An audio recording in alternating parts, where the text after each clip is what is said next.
Vamos terminar agora, nessa nossa conversa, a classificação das obrigações que a gente começou no vídeo anterior. A gente já discutiu no contexto das modalidades de obrigação quanto ao tipo de pagamento. A gente já trabalhou com as obrigações de dar coisa. Faltam duas obrigações: obrigação de fazer, obrigação de não fazer. O contexto é o mesmo, estamos classificando as obrigações quanto ao tipo de pagamento. Começar com a obrigação de fazer. Nesse caso, eu estou diante de uma obrigação cuja prestação é um ato que vai ser praticado pelo devedor. Então ele vai ter que fazer alguma coisa. É uma obrigação típica, por exemplo, dos contratos de prestação de serviço. É o encanador que foi contratado para fazer um reparo na casa de alguém, é o pintor que foi contratado para pintar um apartamento de determinada pessoa, é a consulta que vai ser realizada pelo médico, é o tratamento dentário que vai ser feito pelo dentista, é o contrato firmado com o advogado para ele representar determinada pessoa num processo. Em todos esses casos eu estou diante de obrigação de fazer. Vejam que você tem aí, em todas essas hipóteses, a prática de ato a ser efetuado pelo devedor. Tá? Então, conceitualmente, é isso. O que eu chamo a atenção de você, primeiro, o Código Civil faz a distinção entre as obrigações de fazer fungíveis daquelas obrigações de fazer que são infungíveis. Qual é o parâmetro que está sendo utilizado aí? A obrigação de fazer fungível é aquela que, em princípio, poderá ser realizada por outra pessoa que não é exatamente o devedor. É alguém que foi contratado, né, o encanador, um pintor, por alguma razão, na data que foi estabelecida para o serviço, o encanador está doente, o pintor acabou assumindo mais serviço do que deveria, e aí ele liga para você e diz o seguinte: olha, eu não posso ir, mas vou mandar o meu assistente, beleza? Se você topar, beleza. Por quê? Porque nesse caso não se trata de uma obrigação personalíssima, é de fazer, mas não é personalíssima. Por não ser personalíssima, poderá ser realizada por um terceiro. Já na obrigação infungível, essa tem um caráter personalíssimo, porque normalmente, pelas próprias características do ato a ser praticado, não tem como um terceiro praticar pelo devedor. Exemplo, um músico que foi contratado para fazer um show, um espetáculo numa determinada cidade. Um advogado famoso que foi contratado para dar uma palestra num determinado congresso.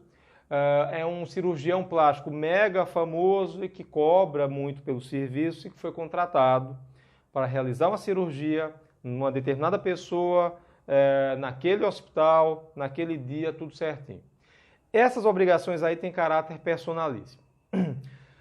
Como é que eu vou saber o que é personalíssimo ou não? Qual o critério que eu vou usar? Né? É óbvio que esse critério é relativo, né? Vai depender um pouco dos detalhes de cada caso, mas pensa o seguinte: naquelas relações nossas cotidianas, de um modo geral, é óbvio que eu vou procurar pessoas que são de minha confiança, profissionais que eu considero mais competentes e tal, mas grosso modo eu estou com um foco no serviço. O que está em primeiro plano é o ato a ser praticado.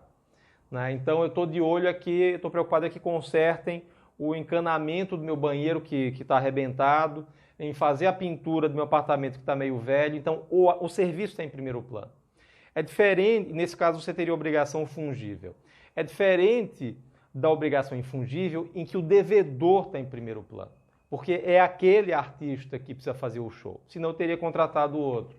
Né? É aquele cirurgião plástico que está em primeiro plano, é ele, é o currículo dele, é a qualificação dele, porque não fosse isso eu teria contratado outra pessoa. Então, na obrigação personalíssima, o devedor ele acaba tendo um destaque maior. Tá?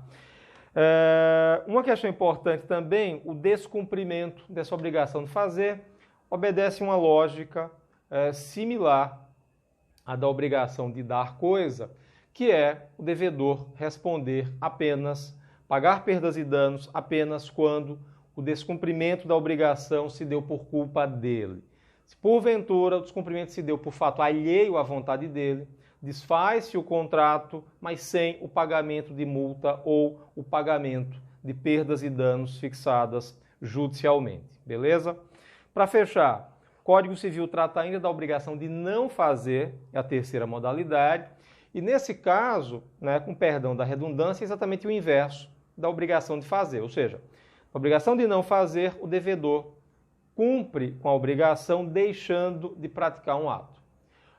Aquele contrato, alguém que foi contratado por uma empresa, e esse contrato, além da cláusula ou de várias cláusulas prevendo o que esse funcionário deverá fazer, quais atos ele deverá praticar, então esse teria a obrigação de fazer, esse contrato traz ainda uma cláusula que é a cláusula de exclusividade, ou seja, esse cara vai receber uma grana a mais para não trabalhar na empresa concorrente. Então ele vai cumprir essa parte do contrato deixando de trabalhar na concorrência e seria uma típica obrigação de não fazer. Óbvio que na obrigação de não fazer, o seu descumprimento vem quando o devedor pratica o ato em relação ao qual ele tinha se obrigado a se abster, né? Nesse caso, mesma lógica, mesma dinâmica, responderá o devedor, nesse caso, apenas quando ele pratica o ato e isso como resultado de uma conduta culposa dele. Se ele pratica o ato, mas é possível ali apontar um excludente de responsabilidade, caso fortuito força maior, fica afastada a possibilidade de cobrança de perdas e danos desse devedor. Então se liga nisso, façam a distinção entre a obrigação de fazer e não fazer e até a próxima aula. Abraço!